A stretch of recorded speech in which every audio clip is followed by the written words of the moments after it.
Hello everyone, welcome to Carrie's Crochet and Craft. Today is Wednesday and I am going to do the update for my challenge from this last week, which was to see how many market bags I could make in 1 week. So these are the bags I'm talking about, and these are the bags that I had made previously, so they are not included in this count, but it's this type of bag right here. I did this green one, forest something, and then this is a oceanscape or something like that. I don't know. Can't remember the complete names. But, so I had these two from before, and I like making them. They're kind of fun, and I like how they turn out. So I decided to make more to sell, and that's what I did this last week. So for how long it takes to make them, I did unofficial timing. That is to say, I sat down and watched some YouTube videos. And so however long the videos were, you know, that video was 1 hour and 7 minutes, that one was 21 minutes, that one was 30 minutes, that one was 40 minutes. That's how I gauged how long it took me to make these. Because whenever I stopped to get up somewhere to stop this, I'd stop the video. And then I'd sit down to start crocheting again, I'd start the video. So that's a valid way to time, right? According to that, it took me about 2.5 hours to make each one of these. I also did, like, how long did it take me to do 1 row, and then I multiply it by how many rows. And doing it by that route, it also got me to about 2 to 2.5 hours. So it wasn't the only way. I kept track of how long it takes me to make these. But I just thought I would share that with you because I thought it was rather funny. So let me show you what all I made. If you remember, I had all of those variegated cottons and the solids to match the yarns that I'd gotten from Hobby Lobby. So these are not in the order I made them, just grabbing them from the pile. So there's this one.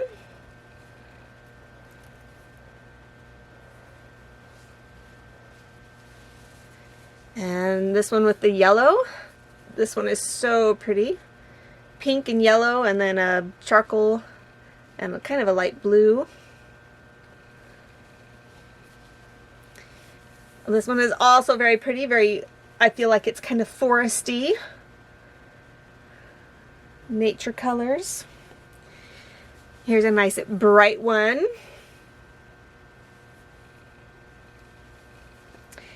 I made another one of the ocean color one that I made previously, but this is the second one. I was gonna do another green one too, but I never got around to it. Here's another one of the variegated. I think this one's kind of cool looking too. Kind of some fun colors there. Then that took up all of the variegated skeins. So I did a solid for the handles and the variegated for the body.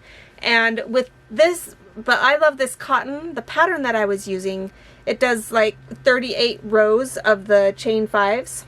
And with the variegated, I love this cotton, it didn't do the whole 38 rows, so it was more like 35 or 36 rows. So these bags are actually a little bit smaller than like these ones, because these ones just have the full 38. But the variegated, that's, you know, I took the variegated as far as I could and basically used up the whole skein. There are situations like this where I did, you know, I got almost a full row, like for the last row, and then I filled in the rest with the solid color that I was using. So I did that on some of them as well. So with the solid colors though, it didn't even hardly use up half a skein. So I had all of the solid colors. I had maybe 3/4 or 2/3, I would say 3/4 of a skein left for each of these colors. So I then took those solid colors and I combined them, because I didn't have enough to make a full one by itself, but I combined them with the other solid colors that I had and made kind of these color block bags. So did one, excuse me, did one with kind of the greens and blues. That's kind of a purpley color. I don't know what, purpley blue color, periwinkle maybe. So I did one in that, and then I did one. Now this one I actually added the dark yellow from my stash. I did not use this dark yellow. You can see, I don't know, can you see? There's two different colors, darker yellow and a lighter yellow. So the lighter yellow one is what I used to make this one. And so I needed another color, another skein to be able to finish this bag. And so I grabbed some of this darker yellow that I had in my stash already. So I used that to make this pretty, I don't know, it looks kind of tropical, kind of beachish, you know, very pretty on that one. Then I had still some left over, some of the solid colors left over, but not enough, again, not enough to make like a coordinated, pretty bag. So what I did is I made a scrap bag with the rest, and I added in scraps from all of these bags, and then I had a few small scraps from other projects that I had made. So this is what came out from that. Is it the prettiest thing in the world? No, it's not. But it makes use of scraps, and I know some people are just going to love that concept. It's very boho, you know? It uses all of the scraps. So it's got the purpley green, this green, this turquoisey color from there. Then I have that darker yellow color, finish that skein off. Then I had a rather large amount of this kind of light greenish sage color. Then I finished off that light yellow skein. And then from after the light yellow, I just kind of grabbed what other skeins I had left just to get to the 38 rows. I could have left it at like 35 or 36 rows, but I was like, let's see if I can use up all the rest of these skeins. So I have, let's see, I had a little bit more of that green from another project. I had finished off a skein and had just a little bit left. So this is from one of those. This brown one I added in. This was from a different project I made actually quite some time ago. It had a little bit of the variegated pink from one of the bags. I had a little bit more of this dark yellow from a different project. And then there's very little. There's like a little bit of white. And then over here, this is a, where is it? Yeah, this is a white with some variegated. It's hard to tell, right? Right in there. It's a white with a variegated. You can kind of see it more on this side. Some of the brown mix in there. So I have this really, you know, scrappy bag as well. So how many bags is that all together? 1, 2, 3, 4, 5, 6,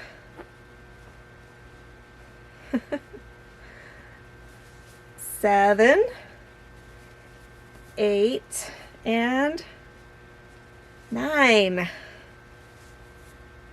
9 bags in 1 week. Not bad. Not bad. Very proud of myself. So as far as pricing these, because they take me 2.5 hours, the materials I would say are around $5 per bag. Because the skeins are, I think, $3.99, and then minus 30% off of that. So because it used 1 full bag, of course you have, let's say, $2.50 for 1 skein, and then the other skein I only used a part of it, so let's say like $1 of the other skein, so $3.50 in materials for each bag. Well, no, I'm just figuring up $5 per bag for materials, just to round it off. you know, what if I don't get the yarn on sale sometime? So yeah, I figure we'll count $5 for materials, and then for my time. So the minimum wage here in Oregon, in the rural Oregon, is going to be $14.05 or something like that. So I'm counting it at $14, maybe $15. So for 2.5 hours, that's $35 for my time, and then $5 for the materials. So I'm going to charge $40 for these. Of course, if I sell them online, shipping will have to be added to that as well. So the one gal that I follow who makes these and sells them for $48, that's probably about what she does. I don't know if she includes shipping in that price or not.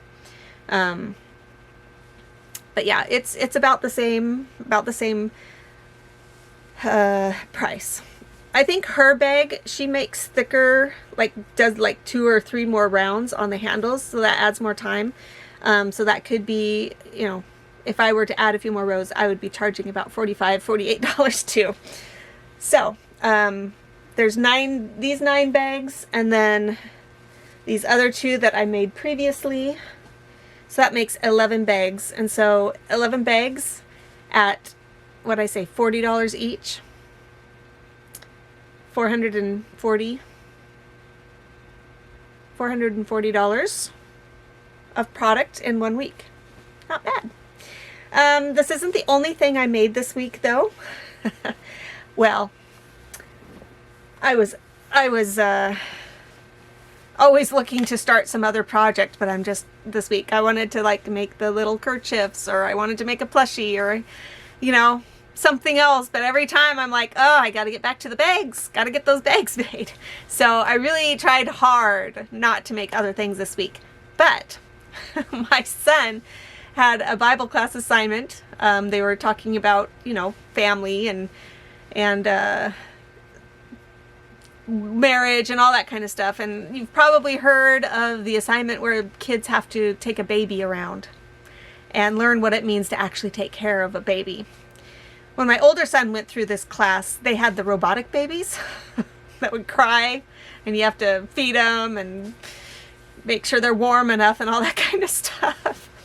But with my second son now, they didn't use the robotic babies. They used a sack of flour. And so I told my son I would make something for his sack of flour. So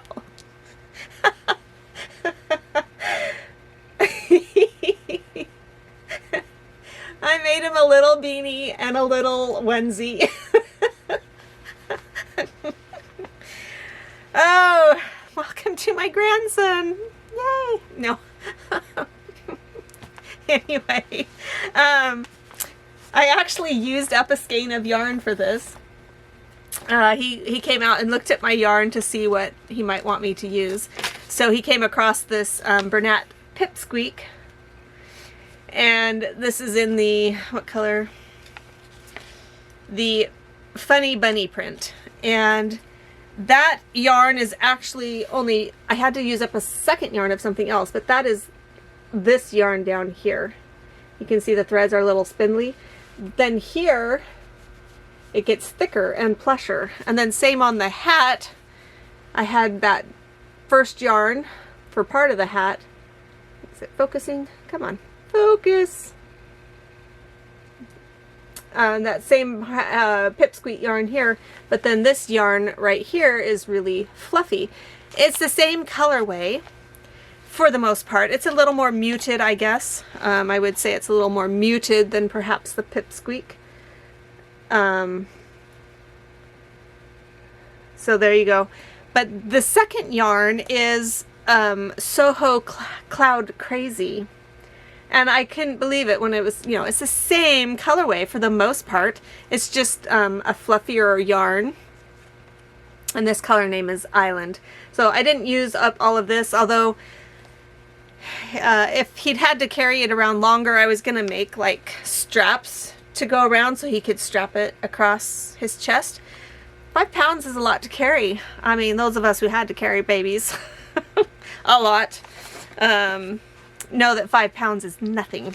I told my son You are 7 pounds 1 ounce, so 5 pounds is nothing. But anyway, that is something else that I made this week.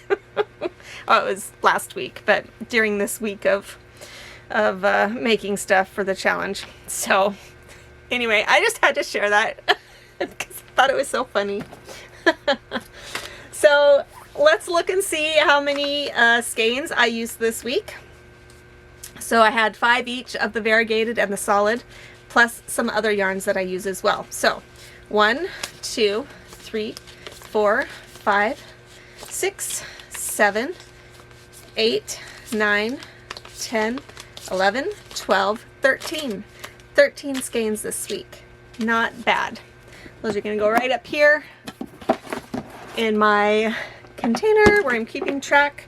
And these are all of the skeins that I am using up in April, doing an unofficial count to see how many I use. So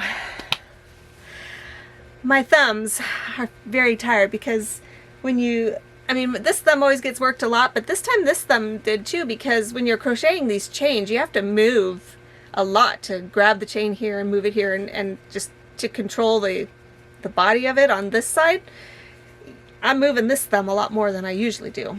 So I think my hands need a rest from all of this crocheting. Does that mean I'm going to stop crocheting? Probably not. Yeah, so new challenge. I haven't really thought of what I want to do for another challenge. I think, let me look at the calendar here. And my show, the Spring Fling, is in 2.5 weeks. Some of my items need to be finished up, just details, like the purses that I made. I have the things to attach to them. There's tags, price tags. In fact, I just ordered some business cards and then some little price tag things from Zazzle. So those will be coming probably by the end of the week. So I can start tagging things that don't have tags yet. There are some unfinished items that I could finish, like I have this unicorn, I have the zebra, I have a giraffe.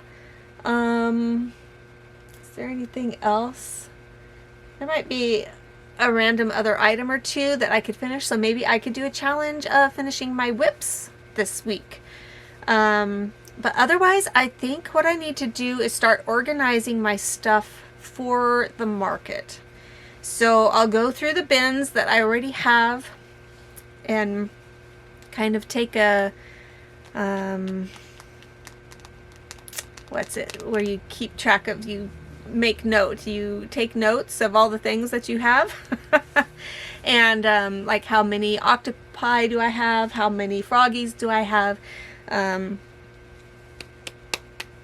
how many hens, and then just kind of start packing things in their respective boxes so that they're easy to take out when I get there to set up. I did find out that, normally we would set up on Friday morning. So they open up the grounds at like 8 or 7 for those needing to come in to set up. And then it starts in the afternoon, I think at 1. And then, anyway, so we have that morning to set up. Well, they decided to rent the grounds for an extra half a day.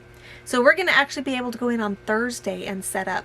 And they have security that walks all around and watches over things. So, it'll be pretty safe to leave most things there. What I'll probably do is just go take my tent and my tables and get all that kind of stuff set up. All the display stuff, and then on Friday morning I can go and set up all the plushies.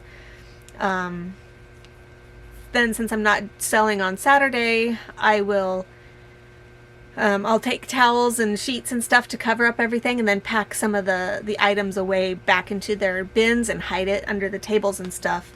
And I will probably lower my tent so people don't go walking in there thinking that they're gonna be finding a bunch of stuff. And then Sunday, of course, then I'll just go back and open things up again. So that I think is going to take up most of my time. I might still make a random plushie or kerchief. I did want to make more kerchiefs here and there. Oh, there's always stuff I want to make. There's some snugglies I want to make. Just more other plushes. But yeah.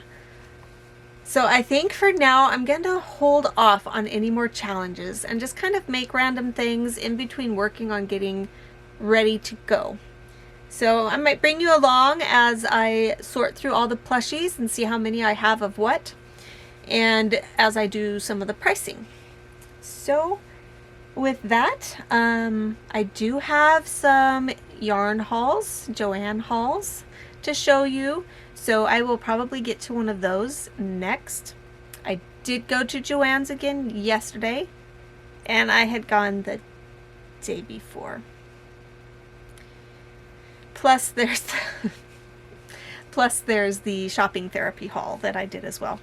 So I will get to those shopping hauls for you. Oh, that reminds me. Aren't you excited? Have you heard that Hershner's is buying or has bought the Big Twist patent? So all of the Big Twist yarns, well, whichever ones they decide to do, maybe they won't make all of the Big Twist yarns. That would be nice if they did. But yeah, they bought the Big Twist patent. So if you haven't heard that, be excited. If you have heard that, still be excited. I'm excited. I hadn't really gotten into using too many of the Big Twist yarns, but some of their plush yarn colors, some of the variegated, I was really wanting to get to using. And like their posh yarns, yes. I loved making those little froggies and these things, the Stardew Valley chickens, and then I also have that. Oh, that's what I could make another one of. It's never ending. The sloth that I made. I can make another sloth or two as well. I have more stuff to make, but yeah, I really like this posh yarn. That's by the the yarn brand. Drawing a blank now on the name. Anyway, the Joann's yarn Big Twist posh. There you go. I got it. So yeah, I'm excited. The Big Twist yarn is still going to be around. I really hope somebody takes up the K&C cotton. Because I do like working with that yarn. I know there's lots of other yarns to work with, but I really do kind of like that K&C yarn. And then I also would like to see the Juicy Couture line and the Eddie Bauer line taken up by someone. So the Eddie Bauer yarns that we had in our store was like a size 7 yarn, and like nobody bought it. And I looked at it and I was kind of tempted, but size 7 yarn is not my favorite to work with. I like size 5 and size 6 the best. So I wasn't that keen on the Eddie Bauer size 7 plushy yarn, chenille yarn, whatever it is. But online, Joann's had a DK weight wool blend yarn. And I bought some of that online a few weeks before they shut down, a couple weeks before they shut down the online ordering. So I don't know what stores out there may have gotten the DK weight yarn from the warehouses. It wasn't my store. But it seems like a really nice wool. I bought it in actually quite a few colors.